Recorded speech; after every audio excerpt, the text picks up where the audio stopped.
ముందు ప్రేమ కథ చెప్పండి. ముందు ప్రేమ కథ. రెసిడెంట్ల ముఖ్యమైన రెసిడెంట్ పేరు James Achilles Kirkpatrick. Kirkpatrick. అప్పుడు నవాబు గారు రెండవ ఆసబ్జా నిజాం అలీ ఖాన్. కిర్క్ ప్యాట్రిక్ 1802లో హైదరాబాదుకు వైస్రాయ్ పంపితే ఇక్కడ రెసిడెంట్గా వచ్చిండు. From England. కలకత్తా మనకు రాజధాని అప్పుడు కలకత్తా కదా. అతను ఇంగ్లీష్ దేశం. Is a Scottish man. Great Britain అంటే స్కాట్లాండ్, ఐర్లాండ్, ఇంగ్లాండ్ మూడు కలిస్తే great Britain. Is a Scotland man. Scotland వాళ్ళు చాలా అందంగా ఉంటారు. అతను కూడా చాలా అందమైన మనిషి. అప్పుడు నవాబ్ ఎవరంటే రెండవ నిజాము అలీఖాన్. సెకండ్ నిజాం పేరు అలీఖాన్. ఇంకా పొడుగుంటుంది అని అలీఖాన్ అని అంటారు. నగరం ప్రాకారం ఉన్నది అని మనం మాట్లాడుకున్నాం కదా. పెద్ద కోట కూడా ఉన్నది నగరం చుట్టూ. 12 దర్వాజాలు ఉన్నాయి. 12 పాత నగరం. ఇక అసలైన నగరం అదే కదా ఆ రోజుల్లో. 12 దర్వాజాలు ఉన్నాయి, 12 కిటికీలు ఉన్నాయి. శత్రువుల నుంచి రక్షణ కోసము కుతుబ్షాహీ నవాబులు కోట మొదలుపెట్టిండు. First gate Puranapur. అక్కడి నుంచి కోట కూడా మొదలవుతుంది. Ending Chaderghat gate. 12 గేట్లు. కుతుబ్షాహీలు మొదలుపెట్టిన నగర ప్రాకారము కోట గోడ అందం. కోట గోడ రెండవ నిజాం అలీఖాన్ టైంలో అది కంప్లీట్ అయింది. అది అయితే ఈయన కిర్క్ ప్యాట్రిక్ వచ్చేది పోయేది మన నిజాం నవాబ్తో కలిసిపోయేది. ఆయన చాలా అందగాడు. ఒక విందు కార్యక్రమంలో అంత ఉన్నత ప్రముఖులు, ఆడవాళ్ళు, మగవాళ్ళు కలుసుకునే విందు కార్యక్రమంలో ఆయన 16 సంవత్సరాల ఒక ముస్లిం అమ్మాయిని చూసిండు. ఆమె ఖైరునిసా బేగం. తారామతి బారాదరిలో హోటల్ పేరు ఖైరునిసా పేరుతోటి ఈ ఇద్దరి ఫోటోలు పెద్ద పెద్దగా ఉన్నాయి. తారామతి బారాదరిలో ఇప్పటికీ అక్కడ హోటల్స్ ఉన్నాయి కదా, గవర్నమెంట్ హోటల్. లోపల పోగానే ఫస్ట్ ఈ ఇద్దరి పేర్లు కనబడతాయి. అయితే ఈ మనిషి కిర్క్ ప్యాట్రిక్ ఆమెను చూడంగానే ప్రేమలో పడ్డాడు. ఆమె కేవలం 16 సంవత్సరాలు. ఈయనకి అప్పటికి 40 ఏళ్ళు ఉంటాయి. కానీ అవివాహితుడు ఆయన. అవివాహితుడు. ఆమె కూడా ఇతన్ని చూసి ఆకర్షణకు గురయింది. కానీ ఆ రోజుల్లో పద్ధతులు ఉండే కదా, పర్దా పద్ధతులు అండ్ మర్యాద, సంస్కారము. వీళ్ళిద్దరికి ప్రేమను అనుసంధానము కలపటానికి ఫ్రెండ్షిప్గా పనిచేసింది మహాలకాబాయి చందా. ఆమె గొప్ప విదుషీమణి. మౌలాలి దగ్గర ఆమె సమాధి ఉంటుంది.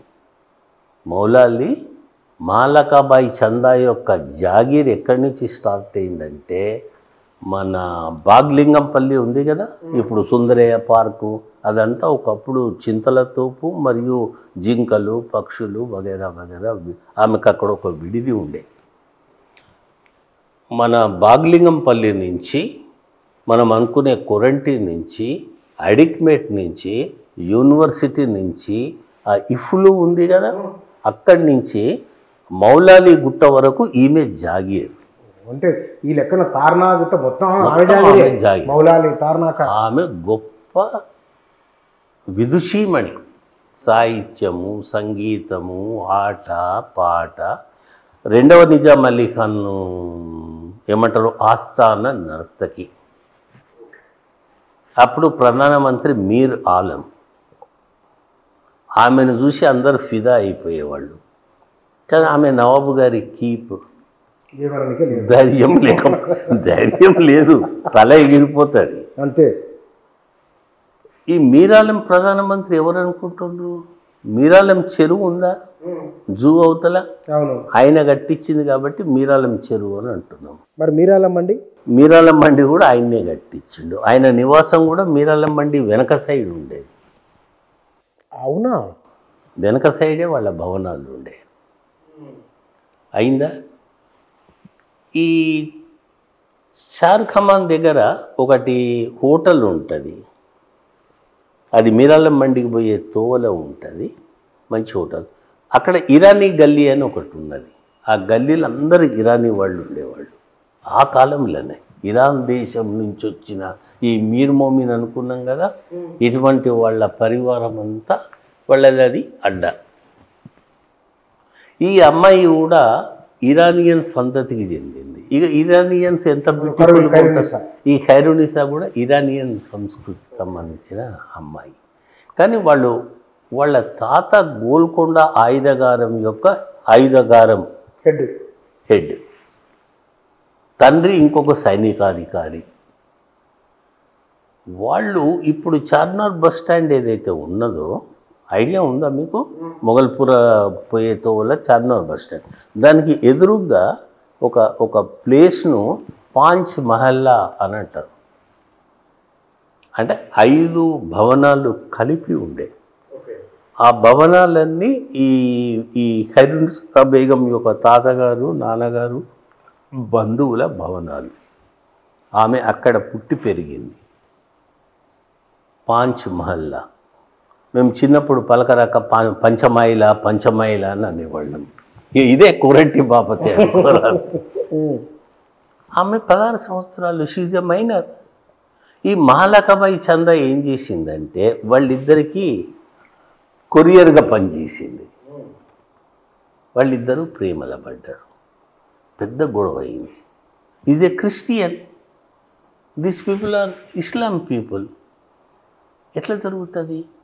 అయితే ఈ అమ్మాయి తాత తండ్రి ఏందంటే, ఈ మీరాలం ఉన్నాడు కదా ప్రధానమంత్రి, వాడి కొడుకు ఒకడు బడుద్దాయి శుద్ధ మొద్దు వెదవ ఉండే. మీరాలంకి ఏంటంటే ఈ ఖైరునిసాను కూడలుగా తెచ్చుకోవాలి అని ఉండే. తాత తండ్రులు ఏం ఆశించిందంటే వాళ్ళతో దగ్గర దోస్తాన బంధం ఏర్పడితే తమ ఇంకా పై పదవులలో పోయే ఛాన్స్ ఉంటుంది అని వాళ్ళు మీరాలం కొడుకుకు ఈ పిల్లను ఇచ్చి పెళ్లి చేయాలని ఆ మగవాళ్ళందరూ ప్లాన్ వేస్తారు. ఖైరునిసా అమ్మమ్మ, నాయనమ్మ, తల్లి ఏం ప్లాన్ చేసిండ్రంటే వాళ్ళకు ఈ ప్రేమ కథ తెలిసింది. ఇంగ్లీష్ దొరలు ఎంతైనా ఆ అందము, ఇంగ్లాండు, స్కాట్లాండు, అందరం ఇంగ్లాండ్కు కట్టగట్టుకొని పోవచ్చు అని మా పిల్లను వీడికే ఇస్తామని వాళ్ళు మొగోళ్ళంతా తల్వార్లు తీసేసి లేదు మీరాలం కొడుక్కే ఇవ్వాలి అని. కానీ వాడు శుద్ధ బడుద్దాయని అందరికీ తెలుసు. Useless fellow number 1. ఇట్లా ఘర్షణ జరుగుతున్న సందర్భంలో ఈమె మహాలకాబాయి చందా, మాహ అంటే చంద్రుడు, లఖ అంటే వదనము, చంద అనేది ఆమె కలం పేరు. ఆమె పోయిటరీ కూడా రాసేది. అంటే చంద్రవదన అని తెలుగులో ఆమె పేరు. ఆమె సమాధి మౌలాలి గుట్ట కింద ఉంటుంది. ఆమె పుట్టటము మౌలాలి గుట్ట దర్గాతోటి సంబంధం ఉన్నది. అది ఇంకెప్పుడన్నా కథ వచ్చినప్పుడు చెప్తా. ఇప్పటికి ఒక కమాన్ ఉంటుంది, దర్వాజ ఉంటుంది అక్కడ గుట్ట దగ్గర. ఆమె తండ్రి రాజపుత్ర స్త్రీ, యువకుడు, రాజస్థానీ. తల్లి మళ్ళీ ముస్లిం. అంటే మిశ్రమం. అదంతా జరిగింది. ఏమైంది? ఆఖరికి వాళ్ళు పెళ్లి చేసుకున్నారు ఎదిరించి. ఖైరునిసా ప్యాట్రిక్ పెళ్లి చేసుకున్నారు. చేసుకొని ఈ రెసిడెంట్ భవనం చిన్నగా ఉన్నది. ఆమెను సంతోష పెట్టడానికి ఒక కొత్త భవనం కట్టిండు. అది ఇప్పటికొని అందులో ఇప్పుడు మామూలు ఓల్డ్ ఒకటి ఉంటుంది, కొత్తది యూరోపియన్ స్టైల్లో, రోమన్ స్టైల్లో ఉంటుంది. పెద్దది మెట్లు, స్తంభాలు, రాజసం ఉంటుంది చూడంగానే. పెట్టాను. ఆనందంగా గడుపుతున్నారు వాళ్ళు. ఈ మీరాలం ఉన్నాడు కదా విలన్, ఖైరునిసా వాడిని పెళ్లి చేసుకున్నది, వాడు ఈమెన్ చేసుకున్నాడు అని కోపం ఉండే కదా. అప్పటికి వాళ్ళ పెళ్లి చర్చిలో జరిగింది, నిఖా కూడా జరిగింది ఇస్లాం పద్ధతిలో. ఆ రోజుల్లో 2 పెళ్ళిళ్ళు అది. మీరాలం పగబట్టిండు. ఇటు మహాలకాబాయి చందా మీద కూడా పగబట్టిండు. ఆమె ఆస్తులన్నీ తర్వాత కాలంలో ఆమె దానం చేసింది. యూనివర్సిటీ స్థలము, అడిక్ మెట్ అని ఏదైతే అంటున్నామో అప్పుడు అధిక మెట్ట దాని పేరు. అధిక మెట్ట. ఇంగ్లీష్ వాళ్ళకు ఈ రెసెంట్లో ఇంగ్లీష్ వాళ్ళకు పలకరాక అడిక్మెట్ అంటుంటే మనం కూడా అడిక్మెట్ అని ఇప్పటిగా అదే అంటున్నాం. అదంతా ఎత్తు ప్రాంతం. యు నో వెరీ వెల్ అంతా ఎత్తు ప్రాంతం. అధిక మెట్ట అడిక్మెట్ అయింది. ఇదంతా మాలకబాయి ప్రాపర్టీస్ ఇవన్నీ. అయితే మీరాలం ఏం చేసిందంటే కక్ష తీర్చుకోవటం కోసము ఈయన పెద్ద బిల్డింగ్ కట్టిండు కదా ఫ్యాక్టరీ తన భార్య కోసము. ఆ బిల్డింగ్ మొత్తం కట్టింది రాజా కందస్వామి ఫ్యామిలీయను గొప్ప సివిల్ ఇంజనీర్ ఆయన ఈ బిల్డింగ్ కట్టిండు. అంటే ఫ్యాక్టరీకి ఆయనకు ఆ బాధ్యత అప్పగించాడు. ఉదాహరణకు మీకు ఇప్పుడు royal talkies Dilshad talkies area జ్ఞాపకం లేదు. ఆ మార్కెట్ పేరు రాజా కందస్వామి లేన్ అంటారు. దానికి పేర్లన్నీ మాయమైపోతున్నాయి. అవును, మహేశ్వరి పరమేశ్వరి టాకీస్ నుంచి అటు ఇంకా అది అటు సైడు, ఇది హనుమాన్ టేకరీ వైపు వెళ్ళిపోతుంది. ప్రగతి కాలేజ్ ఉన్నది కదా, అటువైపు పోయే తోవలో రాజా కందస్వామి లేన్ మార్కెట్. అది ఇప్పటికీ మున్సిపల్ వాళ్ళ మార్కెట్. ఆయన గ్రేట్ ఇంజనీరు. ఈ రెసిడెన్సీ భవనం కట్టింది ఆయన్నే. అయితే చాలా డబ్బులు వెచ్చిచ్చి కట్టిండు ఆయన. అది ఇప్పటికీ మనకు అందుబాటులో ఉన్నది. మీరాలం ఏం చేసిండంటే ఒక కంప్లైంట్ రాసిండు కలకత్తాలో ఉన్న వైస్రాయికి. ఈ రెసిడెంట్ అవినీతిపరుడు, తన పదవిని దుర్వినియోగం చేస్తున్నాడు, గొప్ప బిల్డింగ్ కట్టిండు, ఈయన ఆదాయం ఎంత, ఆస్తులు ఎంత, అప్పులెంత అని ఏసీబీకి లెటర్ రాస్తారు కదా కొంతమంది. అట్లా ఆకాశరామన్న ఉత్తరము మీరాలం రాసింది. అక్కడి నుంచి ఈయనకు పిలుపు వచ్చింది. అర్జెంటుగా ఇప్పుడు ఆఫీసర్లు పిలుస్తారు కదా చిన్నోళ్ళని, అర్జెంటుగా వచ్చేసేయి, నువ్వు పెద్ద బిల్డింగ్ కట్టినావట, మా పర్మిషన్ నువ్వు తీసుకోలేదు. ఇప్పటికి కూడా గవర్నమెంట్ ఎంప్లాయీస్ ఇల్లు కట్టాలంటే డిపార్ట్మెంటల్ పర్మిషన్ అవసరం. మీకు తెలుసో తెలియదు.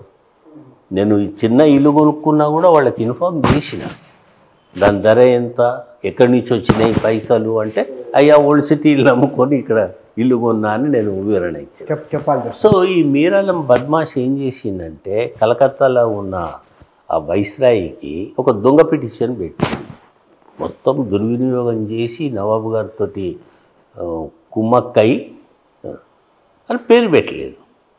ఇతను ఇమ్మీడియట్గా పిలిచిండు. అప్పటికే ఖైరునిసా ఒక పిల్ల తల్లి, మళ్ళీ గర్భిణి. మగ పిల్లవాడు పుట్టిండు, గర్భిణిగా ఉన్నది. పిలుపు వచ్చింది. మరి పోక తప్పదు కదా. ఆ రోజుల్లో ఎట్లా పోవాలి? బై రోడ్డు మచిలీపట్నం వరకు, హైదరాబాద్ నుంచి మచిలీపట్నంకు గుర్రం బగ్గీలా పోయి మచిలీపట్నంలో ఊడ ఎక్కి కలకత్తాకు పోవటము, ఇదంతా నెల రోజుల ప్రయాణం. అప్పటికి ఈమె భయపడుతున్నది.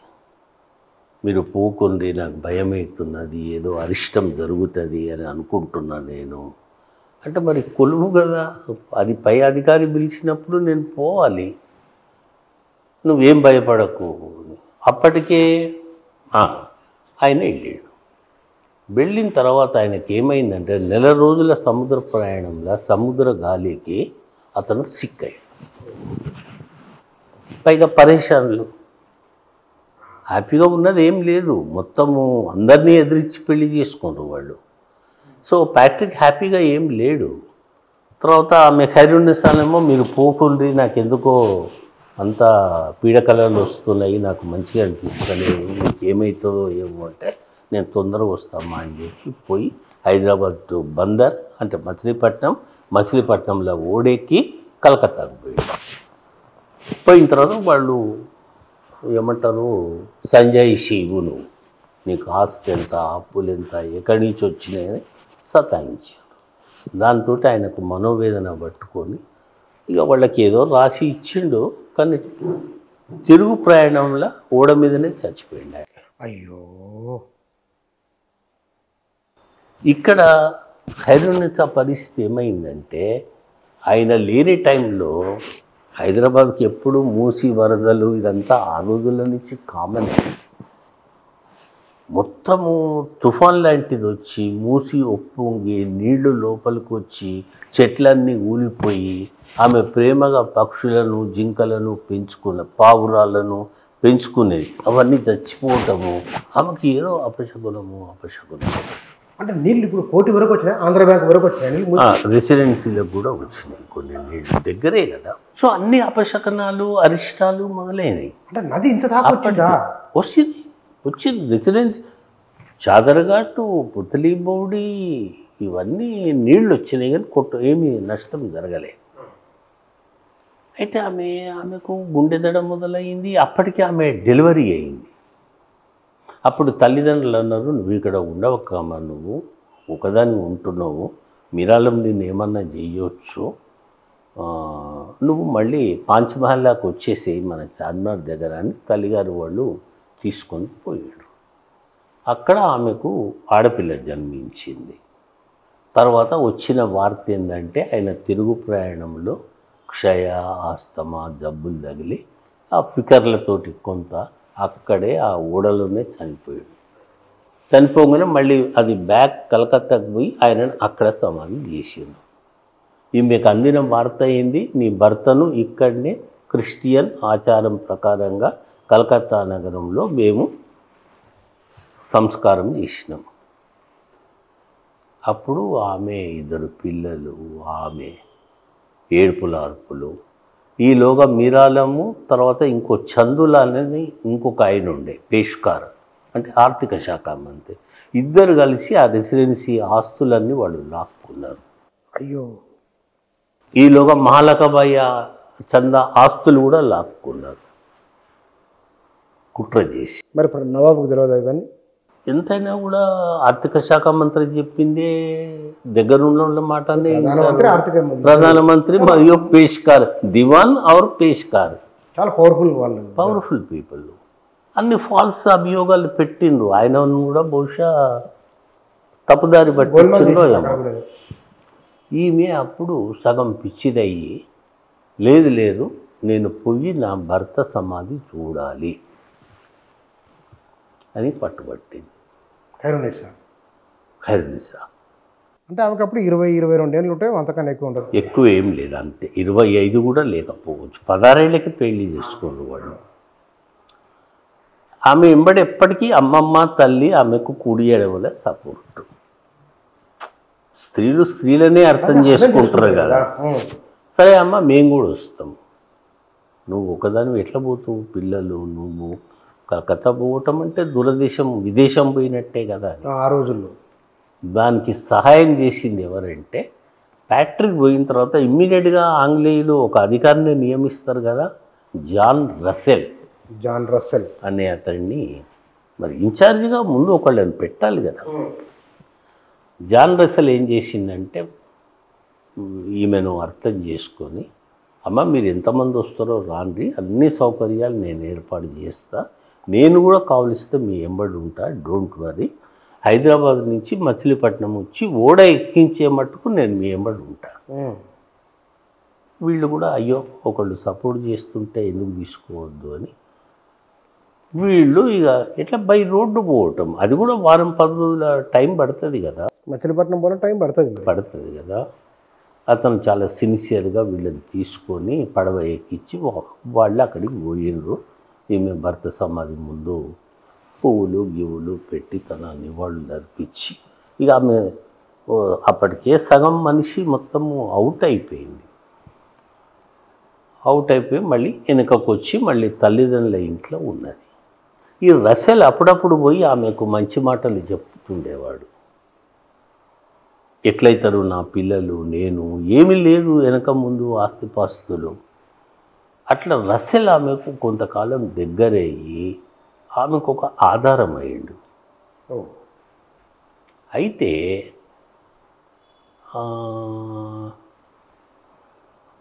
అతను పెళ్లి చేసుకుంటాడు నన్ను అని ఈమె ఒక దశలో అనుకున్నది. చిన్నపిల్ల కదా, ఆ అత్త అమ్మమ్మలు కూడా అమ్మమ్మలు కూడా ఉంటారు కదా, మళ్ళీ ఈమెను పునర్వివాహము ఇదే ఇంగ్లీష్ ఆయనకి ఇవ్వాలి అని వాళ్ళ కోరిక లోపల ఉండే. తప్పేమి లేదు కదా, చిన్న వయసు.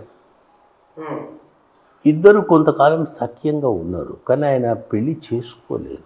ఈలోగా ఇదంతా సంగతులు తెలిసి మళ్ళీ పైనుంచి వాళ్ళు రసెల్ను మద్రాసుకు పంపారు. మళ్ళీ ఆమె ఉంటుంది ఇదంటే మళ్ళీ మీరాలము వీళ్ళు చేసే పని ఇదే పని ఇట్లా మొత్తము మాకు ఇది మేము ఇస్లాం మతంలో ఇది చాలా తప్పు, ప్రజలంతా తిరుగుబాటు చేస్తారు అని వాళ్ళు ఏమేమి చెప్పిండ్రో తెలియదు. కానీ జాన్ రసెల్ను అక్కడ పంపితే వాడు అక్కడికి పోయి అక్కడ పెళ్లి చేసుకున్నాడు ఒక ఇంగ్లీష్ ఆమె. ఆ వార్త ఇది తెలిసింది. ఆమె ఇంకా మొత్తము కొలాప్స్ అయిపోయింది.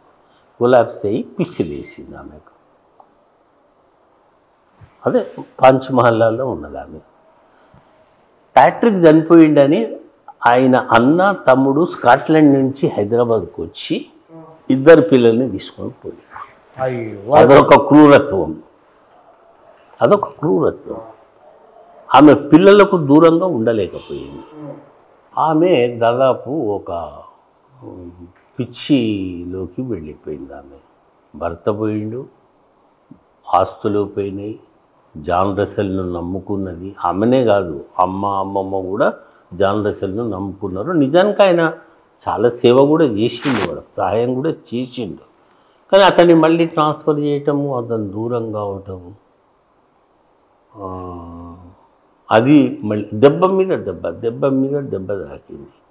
ఈలోగా ఆ ప్యాట్రిక్ అన్న తమ్ముడు స్కాట్లాండ్ నుంచి వచ్చి ఇది మా రక్తము, మా సంతానము, మా పిల్లల్ని మేము తీసుకుపోతాము అంటే ఈమె ఏడ్చి మొత్తుకున్నా కూడా వాళ్ళు మాత్రం ఆ పిల్లల్ని, వాళ్ళు అప్పటికే కొద్దిగా బుద్ధి తెలిసిన పిల్లలు అయింది. వాళ్ళు 4 ఏళ్ళు 5 ఏళ్ళు వాళ్ళని తీసుకొని పోతుంటే ఆమె కింద పడి ఎంటకలన్నీ పీక్కొని మట్టిలో ఇటు అటు పొర్లుతూ మట్టి ఇట్లా గుప్పిళ్లతో తీసుకొని తన మీద పోసుకొని గాజులు వెలగొట్టుకొని ఆమె పొరలాడింది. అయినా వాళ్ళు ఆ ఇద్దరు పిల్లల్ని తీసుకుపోయారు. పిల్లలు కూడా పోయేసరికి ఆమె టోటల్గా పిచ్చిదైపోయి గోడలతో మాట్లాడుకోవటం మొదలుపెట్టింది. ఆమె చూసిందా నాకు ఎట్లయింది, ఏం చేస్తారు మీరు ఇప్పుడు, ప్యాట్రిక్ ఎక్కడున్నాడు, నేను ప్యాట్రిక్ దగ్గరికి పోతాను అని. అది ఏమి ప్రియలాపన అంటారు, చనిపోయే ముందు పేషెంట్లు మాట్లాడతారు అని అంటారు. అవును సంధి ప్రియలాపన ఏదో అంటూ సంధి ప్రియలాపన లాగా అవుతుంది. తర్వాత ఆమె ఒక కోరిక కోరుతుంది. ఆఖరి రోజు చచ్చిపోతానని తెలుసు, నన్ను మళ్ళీ రెసిడెన్సీకి తీసుకుపోతుంది, మేము ఏ భవనంలోనైతే ఉన్నామో నన్ను అక్కడనే పెట్టండి, నా ప్రాణం అక్కడనే పోవాలి అని తల్లికి అమ్మమ్మకు చెప్తారు. వాళ్ళు ఒబ్లైజ్ చేస్తారు, ఆమె మాట వింటారు. కుర్రబ్బగి అది ఇది మాట్లాడి ఆమెను అందులో పెట్టి ఫ్రమ్ పాంచ్మహల్లా టు రెసిడెన్సీకి తీసుకొచ్చి వాళ్ళ తను కాపురం చేసిన ఇంట్లో పెట్టిన తర్వాత ఆమె చనిపోయే దశలో ఉన్నది అని జాన్ రసెల్కు తెలిస్తే ఆయన మద్రాసు నుంచి ఉటావుటిన పరిగెత్తుకొస్తాడు. రాగానే ఆఖరి క్షణాలలో ఉన్నది, నేను గుర్తుపడుతుందో లేదో, అయినా నువ్వు రెసిడెన్సీకి పో, అక్కడ ఆమె ఉంటుంది అని జాన్ రసెల్ పోతాడు. ఆమె మంచం చుట్టూ అందరు ఉంటారు. జాన్ రసెల్ కూడా కన్నీళ్లతోటి, ఆయన కూడా మజ్బూరీ మనిషి అయితే అతన్ని చూసి కొద్దిగా ఒక నిమిషము ఆమెకు స్పృహ వస్తుంది. చనిపోయే ముందు స్పృహ వస్తుంది, ఒక నవ్వు నవ్వి అంటది, నేను నిన్ను క్షమిస్తున్నా అని అంటాను. నేను నిన్ను క్షమిస్తున్నా అని ప్రాణం పొందుతుంది.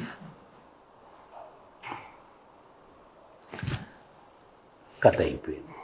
అయితే ఇద్దరు పిల్లలు ఇంగ్లాండ్కి పోతారు. అన్ననేమో కొడుకుని తీసుకుంటాడు, తమ్ముడేమో ఆ అమ్మాయిని తీసుకుంటారు. వాళ్ళు అప్పటికే ఒకళ్ళకొకళ్ళు అన్న చెల్లి అని పిలుచుకునే దశలో ఉండేది. మళ్ళీ అక్కడ వాళ్ళకు ఎడబాటు జరుగుతుంది. దేశం కానీ దేశము, మనుషులు కానీ మనుషులు, తల్లి లేదు, తల్లి ప్రేమ లేదు, బెంగ పెట్టుకుంటారు వాళ్ళు. ఆ పిల్లవాడు అక్కడికి పోయింది. ఇక వాళ్ళు ఇద్దరు ఒకళ్ళనొకళ్ళు చూసుకోరు, అన్న చెల్లె. ఆ పిల్లగాడు ఒక 14-15 ఏళ్ళు అయిన తర్వాత వాళ్ళు పెద్ద ఉన్న కుటుంబాలు కావు, అవి ఉన్న కుటుంబాలు కావు, దానికి ఏం కాదు. బెటర్ వాళ్ళకన్నా. ఆ పిల్లగాడిని ఏదో టెక్నికల్ విద్య నేర్పి ఏదో ఫ్యాక్టరీలో పెడతారు. ఆ పిల్లవాడు ఫ్యాక్టరీలో నడుస్తూ నడుస్తూ కాలు జారి ఫౌండరీలో పడతాడు. ఫౌండరీలో పడి ఒక కాలు మొత్తం తీసేస్తారు. ఆయనకు ఒక కర్రలో ఒక చంక పెట్టుకొని కుంటుకుంటూ చాలా చిన్న ఉద్యోగం చేస్తుంటారు. అయినా కూడా అతనికి పెళ్ళి అవుతుంది. పెళ్ళైన తర్వాత పిల్లలు పుడతారు. ఆయనకు ఒకళ్ళు ఇద్దరు పుడతారు. ఈ అమ్మాయి ఉన్నది కదా, అమ్మాయి మాత్రం మంచి కాన్వెంట్ స్కూల్లో చేర్పిస్తారు. మంచిగా చదువుకుంటుంది, గొప్ప అందగత్తే. అమ్మాయి తల్లేమో పర్షియన్ అందం, తండ్రేమో స్కాటిష్ అందం. కాబట్టి అమ్మాయి ఇంకా గొప్ప అందగత్తే అవుతుంది. కొంత చదువుకుంటుంది. ఆ అమ్మాయిని ఒక మిలిటరీ అధికారి పెళ్లి చేసుకుంటాడు. ఆ అమ్మాయి అందాన్ని ముగించి ఆమెకు పిల్లలు అవుతారు. ఆ ఇద్దరు కూడా చచ్చిపోతారు. అన్నా చెల్లె కూడా చచ్చిపోతుంది. కానీ ఈ పిల్లలు ఆ పిల్లలు ఏదో సందర్భంలో స్కాట్లాండ్లో కలుసుకొని ఆ బంధం మళ్ళీ ఏర్పడుతుంది. అప్పుడు వాళ్ళు అనుకుంటారు, మన అమ్మ నాయనలు ఎక్కడ? హైదరాబాద్. వాళ్ళందరూ హైదరాబాద్కు వస్తారు. రెసిడెన్సీ భవనం చూడాలి. ఇంకెవరన్నా బతికున్నారా? ఖైరునిసా అమ్మమ్మ చనిపోతుంది. తల్లి మాత్రం దాదాపు 90 ఏళ్ళు దాటిపోయింది. అప్పటికి వాళ్ళందరూ వచ్చి ఆమెతోటి అంటే 1920-30 వరకు బతికే ఉంది ఆమె. వాళ్ళు వస్తారు. వాళ్ళందరూ అదే తమ మూలాలు, తమ జన్మ మూలాలు, తమ తల్లిదండ్రుల మూలాలు తెలుసుకోవాలని. ఈ కథ మెయిన్గా నేను మీకు చెప్తున్నది, విలియం డాల్రింపుల్ వైట్ మొగుల్స్ అన్న ఒక బుక్ రాసిండు. ఆ కథలో ఇది మొత్తం ఉన్నది. కాబట్టి నేను చెప్పటము అంటే నేను విలియం డాల్రింపుల్కు కృతజ్ఞత చెప్పి మీకు ఈ కథ చెప్తున్నాను. ఓకే. సో రెసిడెన్సీలో ఒక ప్రేమ కథ ముగిసింది. ఇక ఒక విప్లవ కథ అక్కడే. ఆమె సమాధి ఎక్కడ ఉంది? ఖైరునిసాది. ఖైరునిసా సమాధి బహుశా రెసిడెన్సీలోనే కొంత సమాధులు ఉంటాయి జనరల్గా, తెల్లోళ్ళ ప్రాంగణంలో, లేకపోతే ఏదన్నా చర్చిలో ఉన్నదా, లేకపోతే వీళ్ళు ఇస్లాం పీపుల్ కదా, మరి మనం ఎక్కడ సమాధి చేసిండ్రు ఆ వివరాలు లేవు.